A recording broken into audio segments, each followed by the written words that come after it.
মদিনার পানে যখন রওনা দিলেন একদিন দিন চলে গেল, পৌঁছাইতে একটু লেট হয়ে গেল।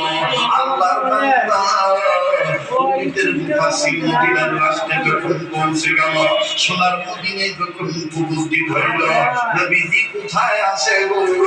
এইটা তো এই পণ্ডিত জানে না, পবিত্র মুফাসসির জানে না, আমার নবীজি কোন জায়গায় এইটাই পণ্ডিত জানে না।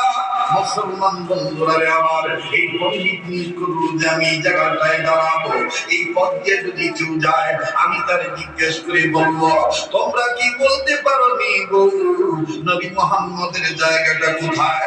আমিনার ছেলে মুহাম্মদের জায়গাটা কোথায়? আমি নবীর কাছে যাব, কালেমা পড়ে মুসলমান হয়ে যাব, নবীর দরিয়া আল্লাহরে পাইব, জান্নাতি হইয়া যাব।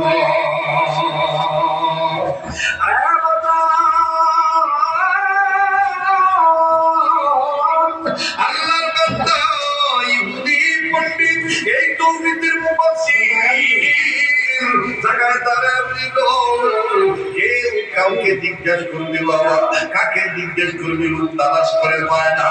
এই পণ্ডিতের মধ্যে আমার বন্ধুগণ একটা কল্পনা বারবার বলতেছি, আমি কম্বা পথে মদিনাতে যাই, বলে আমি কম্বা পথে মদিনাতে যাই, ঘুমিয়ে আছেন দিনের নবী, চলো সবাই দেখতে যাই, ঘুমিয়ে আছেন দিনের নবী, চলো সবাই দেখতে যাই, আমি কম্বা পথে মদিনাতে যাই।